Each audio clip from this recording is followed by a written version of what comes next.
يا لغتي عربية حسبي بأنك منطقي وبياني عربية قلبي.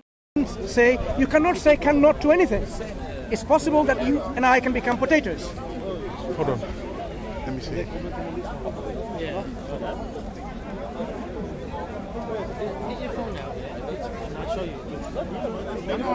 No, to me, it seems rational to say that our understanding of things will change as time goes on. For me, that seems rational. But to say you're going to turn into a potato on your own will in a million years is absurd for so many reasons. Is it possible? No. Why not? Because you'll be dead. You're a human being. You can't change. Listen. Why can I not transform into a potato? You into a banana? It's not possible. Why not? Because it So now you're saying you can't, even though your knowledge of the science of today is very limited. Well, you need to be consistent. I understand. No, I agree with that. So if you are I consistent, agree with that. My logic isn't consistent when you say can humans turn into bananas. I get that's where my logic breaks down, and I fully concede that. So we can become a potato and bananas? No. You cannot say no. You can say only no as far as our knowledge goes today. But in the future, I'll qualify it. As is, from what I know and understand today, you will never become a potato or a banana or anything other than a pile of bones. But it's in the future, it's possible. Who knows? But you have to say. It sounds absurd, and I agree. But according to your principle of understanding things, it's possible in the future. We don't know today, but it's possible. Anything's possible. Yeah, that's what you believe. Anything's possible. Right. But it's extremely unlikely to the point of. It's not about a question about how likely it is. So But you know. Sorry, what was your name, brother? Sorry. Mansur. What's your name? Noel. Sorry. Nice to meet you. I know, Mansur, you ain't gonna become a potato. But I understand the point you're trying to make, and I see exactly at that very point where my logic breaks down, and I get that. But for me, it doesn't seem absurd to say that in time, our knowledge of things grows and gets better. But then at the same time, I understand that absolutely nothing remains absolutely nothing. The absence of nothing. And I get that. So for me to then say, when you say, do I become a potato? I see where the logic breaks down. But we know that that's absurd because you're going to become a pile of bones. You're going to go back into the earth. The worms are going to eat your flesh. I didn't suggest this kind of possibility. Instant transformation into a potato. No. Your atoms rearranging. Okay? A lot of thermodynamics involved, a lot of chemistry involved. They rearrange and you become a banana, I become a potato. You're saying it's impossible, but I'm saying according to the principle that you are now using in this discussion, it's possible. Yeah, I see, as I said, I can see and see where my logic breaks down. The problem is, I'm not well versed enough in science enough to say point A, point B, point C. But our experience tells us, when you die, we rot in the ground, or you're cremated. There's been absolutely no instance or no example that we can give that says a human being is transformed into anything other than a pile of bones. But you are again using the current science. Yes, sir. And judging the future. But no. I said knowledge evolves. What we learn changes. We learn more as time goes on. In the knowledge in the future, it's possible that the things that we're describing is possible. Yes, sir. But now you realize how absurd this kind of thing is. Yes, sir. No, I conceded that from the Imagine beginning. now, okay, just understand one point. So there are infinite possibilities of what we can become and transform into. Yes, sir. So I can become a potato, a watermelon, a banana, grapes. That means infinite number of things. Are you suggesting I can be all of that and you can be all of this? Then it will say, I'll be honest. I can play semantic games and say yes, this, because if you die, you're into the ground. No, I'm not talking about these kind of things. But I'm saying in reality, exactly as it is.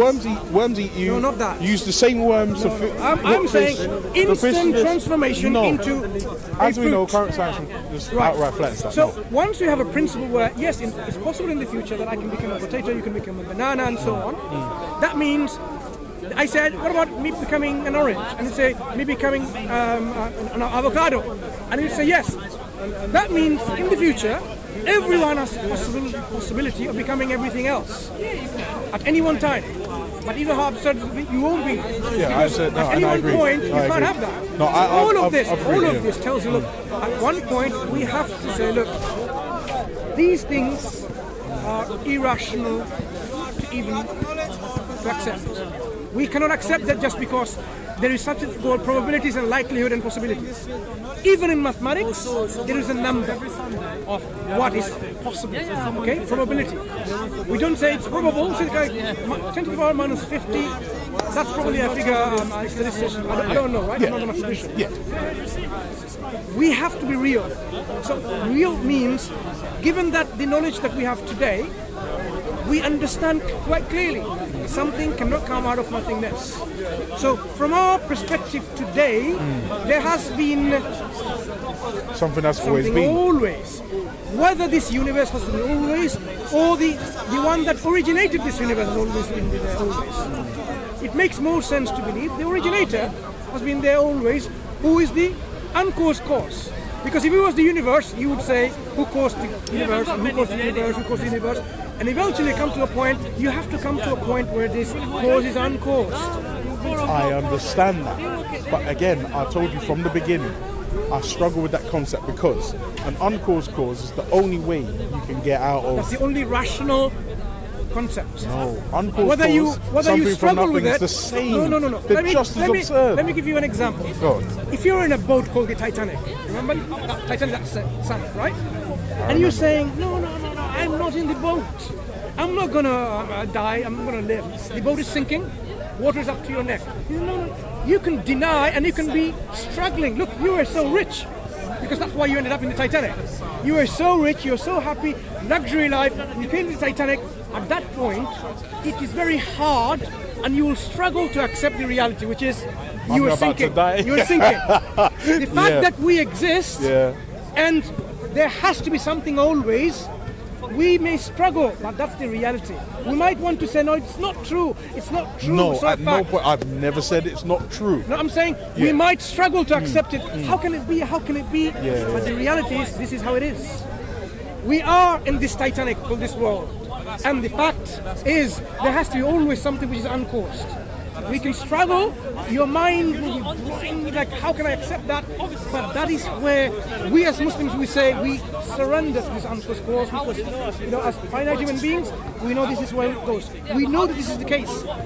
This is why a Muslim is one who surrenders this. It's nothing worthy of worship, nothing worthy of our glorification and Not even gratitude. your wife. This glorification that is deserving, except to God, only the creator, the originator of this universe, originator of everything. Okay. Yeah.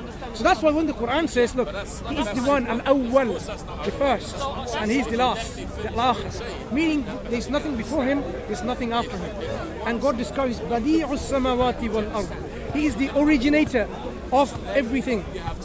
So if something exists always, it essentially have inherent properties and attributes. I don't have to give them, it possesses it. By being there always, it inherently has those attributes. I understand that concept. By definition, if you're a creator, you create. That's an attribute. No, it's not. That's by definition what you do. But where I was struggling with these other Muslim brothers, they was telling me God is just, He's merciful, and all this stuff. And I said, where are you getting that from? They said, from the Quran. And I'm like, well, those are attributes. And I said to them, according to the Islamic view, is God inconceivable? And they said to me, yes. So I said, then isn't it absurd to say He is just? He is merciful. I know it says it in the book, but applying attributes to something you can't comprehend to me is insane. So this is where clarification is needed. Yeah. We cannot totally comprehend God, but we can understand God exists, the creator, the originator. Let's call him the originator to simplify things so that you don't struggle with the concept. A creator. I get that, yeah. The creator who's uncreated exists. So that's something that we have to understand first of all. Does it make sense to us? Of course it does. If such an entity exists, uncreated creator, by definition, we have been created by this creator, of course. Right.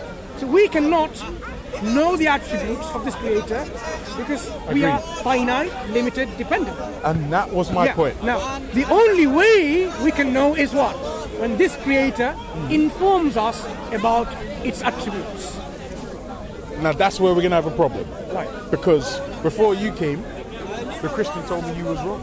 No. The Christian told no, because that's the thing. No, the Christian told me look. that Jesus was talking to her. Listen. No, she told me Jesus was talking to her. In principle, do you agree? The creator, when the creator informs the creation of who it is or who he is, that's the only way we can be sure about the attributes. Not the creation speculating about the creator. Yeah. In principle. In principle, if you're a whether theist, this communication, yes. whether this communication came from through Judaism, Buddhism, Hinduism, Islam, Sikhism, that's a different question. But in principle, the attributes and qualities and the descriptions of this creator, it is only possible for us to know in its reality when it comes from the creator itself. Because I can speculate what this creator is, but that will be my speculation.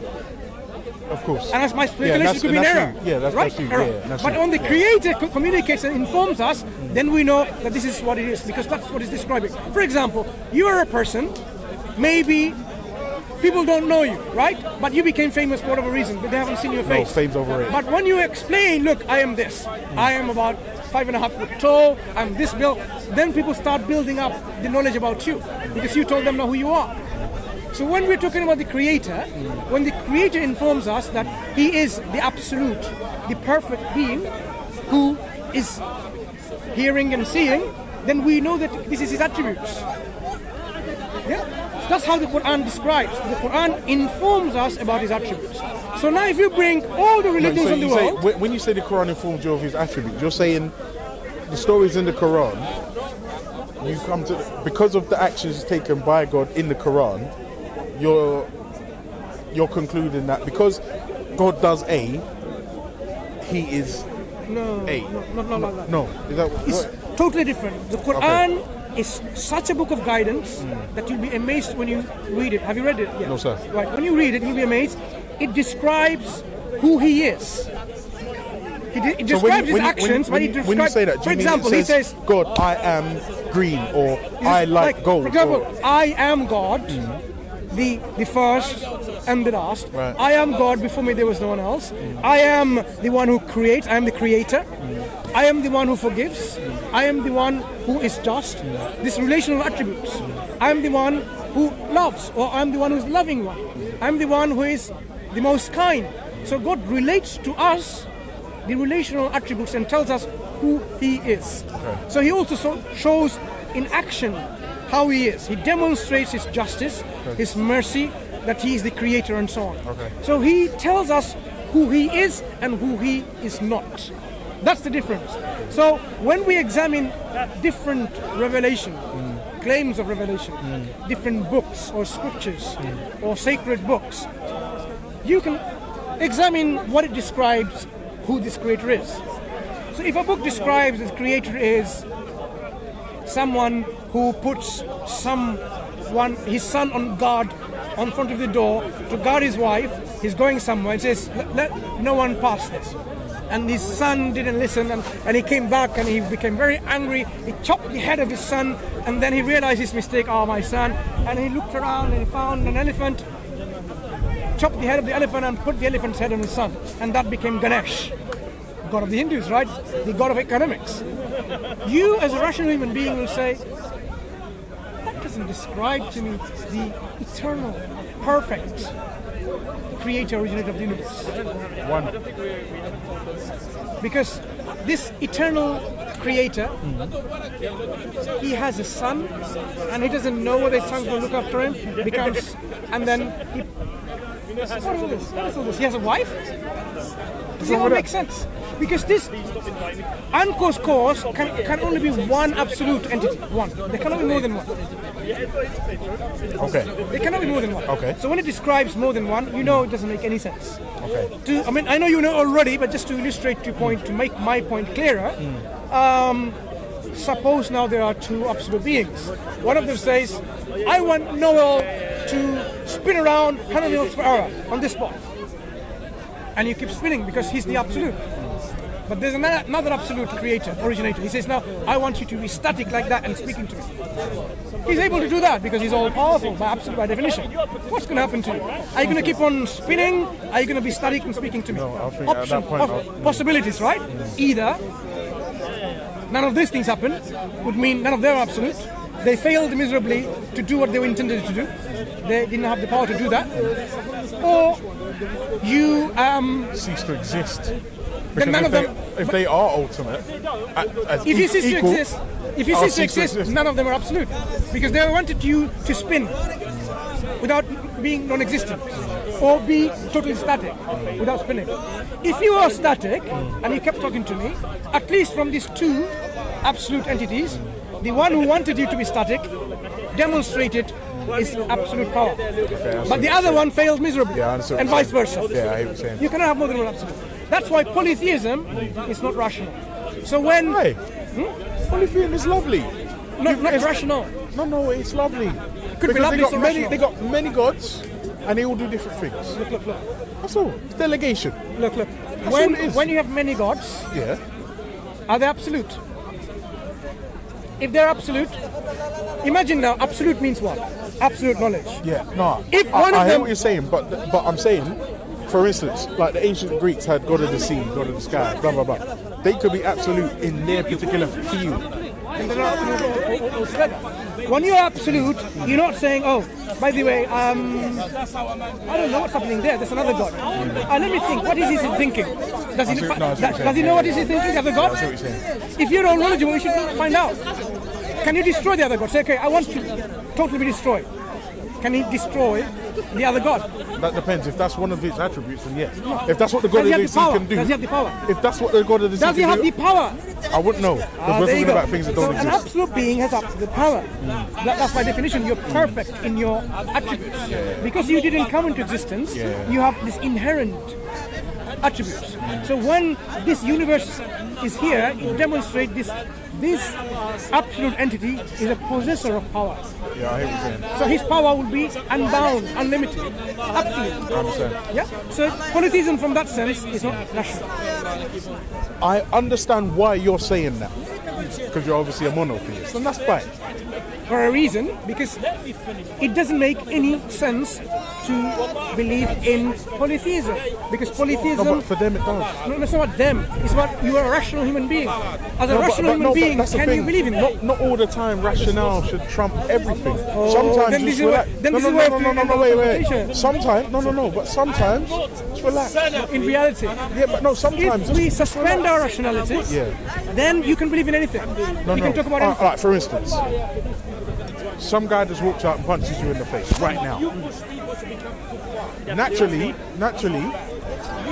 No. But wait a minute. Is that rational or irrational for you? If Mansur, if he's hit in the face and you jump to his aim, is that rational or irrational? Right.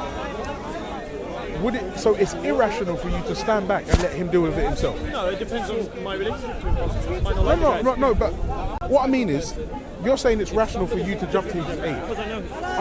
I'm saying it's irrational for you to jump to his aid and let him deal with it himself. I think there's, No, but that's what I mean. we're conflating the very concept of rationality. I think you're using a very different concept altogether. When we talk about rationality, we're saying that the reality around us, we will assess, we will examine this reality as it is. We are not going to say, for example, oh yeah, in this reality, can you see the pink flying elephants there? Yeah, there is there. You can't see it. Well, There are pink flying elephants, not real ones. Have you been to the fairgrounds? There's those pink reality. ones. But I'll be honest. Let me reality. tell you. I understand where you're coming from. I do. Honestly, I do. But to me,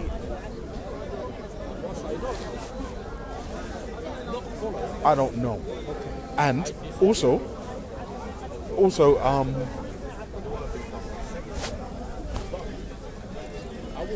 when you say uncaused cause, I can't get there. Because for me, No. Infinite regression for me is This is not infinite it's the same as regression. magic. This It's is the not- same this- as magic. It is. Imagine Because if God has always been, that means he comes from nowhere. That's the it doesn't only. have come from anywhere. No, He's there but, already. No, but that's what I mean. It's not about coming. He's always been. That's to me. All I hear is magic. You know, this is difficult for you to grasp. Yes, sir. just like as I Struggle. The example I gave you I about struggle. Titanic. For me, yeah. People will struggle. The No, reality, anyone, maybe, anyone. the reality. No, look, they all knew that ship was going out. At some point, they knew. yeah, you they know what I knew. mean? So you already know that there has to be always something because there is no other No, alternative. I don't. I don't What already alternative know are there? that. What alternative are there? I don't know.